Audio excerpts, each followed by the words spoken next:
What's good, YouTube? It's your boy, Blue Blood Sports TV, back at y'all with another one. So, a lot is being made of the performance that took place this past Saturday in Philadelphia, Pennsylvania, at the Wells Fargo Arena, when the man that I refer to as the Phenom, Jaron Ennis, the IBF welterweight world champion, who is now 32 wins, no losses, no draw, 29 big wins by way of knockout at 27 years of age. He's 5'10" with a 74-inch arm reach. He switches from southpaw to orthodox. Very versatile, very explosive, very athletic, and powerful. Now, he gets a lot of comparisons. And I'm going to say it's unfair, right? I was listening to Team Crawford, Terence Crawford trainer, former fighter, and Bernie the boxer, as he was on Mill City Boxing. Shouts out to Mill City, shouts out to Bernie, and shouts out to Coach Kenny Ellis, right? And Bernie said something that was very, very interesting to me. And I never really thought about it. And he said, just stop comparing this young man to Terence Crawford. It's not fair. And he's not Terence Crawford. And I never really put stock into that and thought about it because I always compare the skill set. But the unfairness about it all is that Jaron Ennis, we have to tell the truth, he didn't win his title. He got his title due to default because Terence Crawford had an immediate rematch clause in his contract for the biggest fight in the last decade when he fought Earl the True Spence Jr. in a welterweight undisputed match that took place July of 2023. They were supposed to have an immediate rematch clause, but Terence Crawford, unbeknownst to him, was surprised that Errol Spence didn't accept it. But Terence Crawford was waiting because he was contractually obligated to fulfill the rematch clause, right? And then after a while, Errol Spence and his team stated they're going to just let Terence Crawford go ahead and move on and resume his career. They didn't want to hold him up. So Terence Crawford already had plans to move to junior middleweight. As we know, Terence Crawford was looking for a showdown with the now former undisputed junior middleweight world champion, superstar boxer, in Jamel Ironman Charlo. Okay? Jamel Charlo was the undisputed junior middleweight champion and close friend of Earl the True Spence Jr. and training mate. Okay? They both trained with well-renowned two-time trainer of the year, future Hall of Famer Derrick James. We know in the fight, when Terence Crawford was dominating Errol Spence in that fight, Terence Crawford kept going over to the corner where Jamel Charlo was and taunting Jamel Charlo because that was his move to move to 154 to begin with, right? So with that said, once the notion and the understanding was made to Terence Crawford that he wasn't fighting Errol Spence next, he went and declared the fight at 154. Now, what's ironic is, prior to that, when it was said that, you know, because they had in the clause, in the contract, that the winner gets to choose the weight that the rematch takes place in, and on top of that, they get an automatic bigger share of the pie in the Errol Spence Terence Crawford saga. And it was said that Terence Crawford stated that he won the rematch at 147, and everybody complained. They kicked, they clawed, they scratched, they complained, and they was like, Terence Crawford knows that Errol Spence can't make 147 pounds no more. He's weight drained. That's why he lost the fight with Errol Spence with Terence Crawford to begin with, because he was weight drained. And then Terence Crawford comes out and says, I'll fight Errol Spence at 154. Nobody ever told me what weight class it is, so in the contract, it automatically says 47 if we don't choose a weight class to compete in, which is 47. It's automatically going to go there because we the champion there. And everybody complained. So you knew that Terence Crawford was moving up to 154 pounds. So with that said, Terence Crawford is a 3-division champion, 2-division undisputed champion, and he's the pound for pound best fighter in the world. Jaron Ennis got his IBF title because they immediately stripped Terence Crawford. You got to keep in mind, Jaron Ennis was Errol Spence's mandatory for over a year.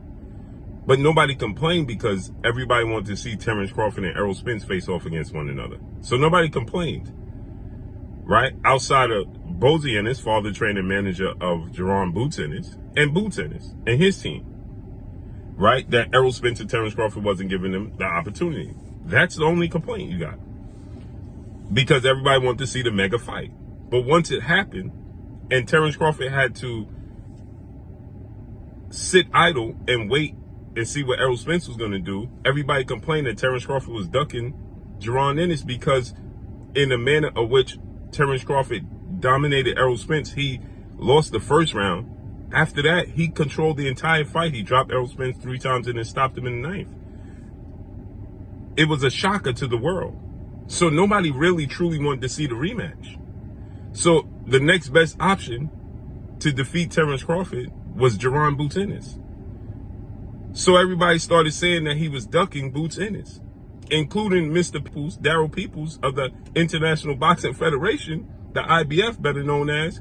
They stripped Terence Crawford, knowing he couldn't move, knowing he was sat down idle contractually. Nonetheless, Terence Crawford moves up in weight. They strip him. Boots Ennis is the champion. Now, another thing, everybody talks about the defense. As you see here, I have this plan for a reason. Because the complaint is that Jaron Boots Ennis lacks defense. He gets hit way too much. Now, the question is this a pattern? Because once again, I was listening to Bernie today, last night, and Bernie was saying that punches that he was getting hit with, he loses focus, which he does. He's too concerned with entertaining the crowd. He does concern himself with entertaining the crowd. And Bernie said when Floyd Mayweather was talking to the announcers and talking to the crowd, Floyd Mayweather was in full control of the fight and wasn't getting hit. Boots Ennis is getting hit. He is. He got hit by Sergey Lipinets. He got hit by David Avanesian a few times. And he got hit with some big punches. He's showing his durability. And like Bernie said, but can he take those punches from Terence Crawford? No. And Terence Crawford is going to hit him with punches he don't see on the inside. Terence Crawford is way more crafty than David Avanesian. He's way more crafty than Sergey Lipinets. He seemed to have trouble with the movement of Chua Corazani. Hope I said his name right. So he can get hit. He got hit by Thomas Delorme. The question is this a pattern, or to me, it's a lack of respect for his opponents.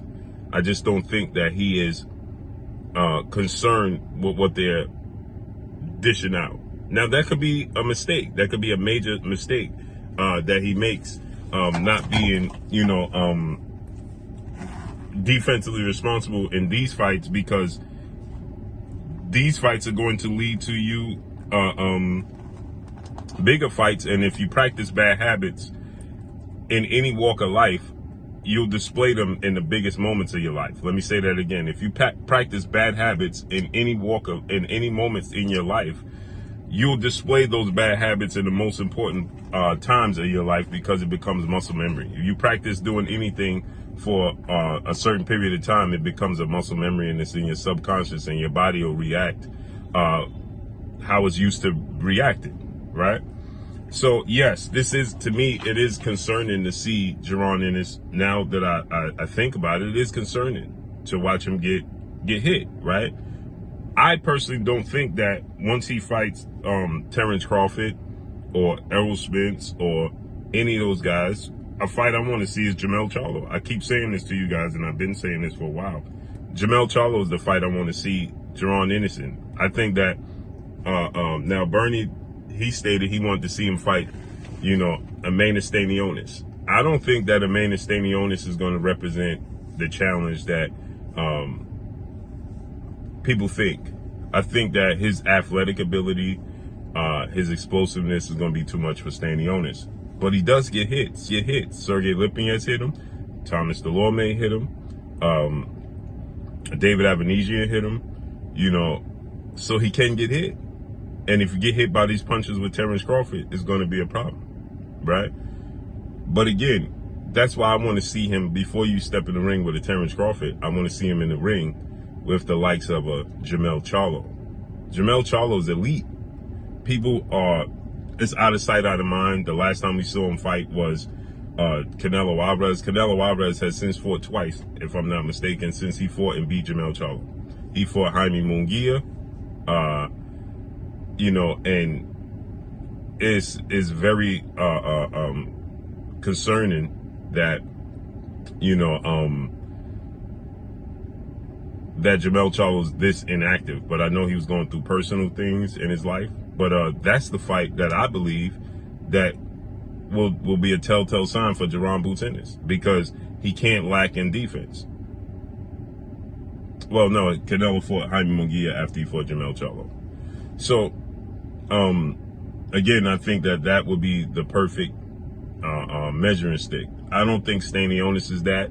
I don't think Mario Barrios or Manny Pacquiao represents the challenge. I don't think that, any of these guys at 147 represents the challenge to give us an indication of how Jaron Boots Ennis will perform at the highest level. I think Jermell Charlo, Tim Tszyu, those guys represent a different type of challenge. So his defense is a concern. So when people keep asking me, do I think he's ready for Terence Crawford? His skill set says it. I continue to say that. Tell you guys that. His skill set says that he's ready for Terence Crawford. But it's his mentality and his experience ready for a Terence Crawford. It's a whole different ballgame.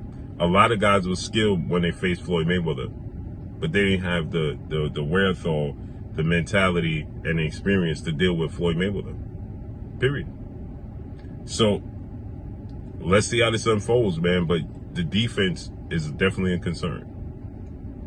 It's definitely a concern. And it's unfair to compare him to Terence Crawford. Terence Crawford, it's abundantly clear that Terence Crawford has more power than Jaron Boots Ennis. He absolutely put David Avanesian to sleep when they fought. To sleep. I was sitting ringside. I was calling the fight ringside. I watched David Avanesian fell literally right in front of me. Literally. If you go back and watch the commentary, he literally fell right in front of me. And when Terence Crawford got out the ring, the first person he saw was me and said, right? So, again, he put David Avanesian to sleep in the 6th round. Now, Boots Ennis broke his jaw as accumulation of punches. It was he just broke him down and broke his jaw, and then they call it quits on the stool. So let's see how this unfolds and plays out, man. But Terence Crawford, to me, has more power because the punches, you got to factor in that he was already knocked out brutally twice by Terence Crawford and by Igis Kavalauskas, that being Avanesian. Boots Ennis was an accumulation of punches, broke his jaw, and then he couldn't get off the stool. So that, to me, you fought him more had more wear and tear by the time you fought him. That you should have been easier to get him out of there. But he's tough. So let's see how this unfolds and plays out, man. It's going to be interesting. But I believe Terence Crawford has the edge in power. And that's all I got for y'all. Make sure you hit the like button. Drop a comment in the comment section. Let me know what y'all think. Y'all already know what it is. It's your boy Blue, Blue Blood Sports TV. Hate, like, comment, and subscribe. If you haven't subscribed, hit the subscribe button, hit the like button, hit the bell icon to get all the new notifications. Follow me on Instagram at Blue Blood Sports TV, all one word. That's all I got for y'all. I'm gone. Peace.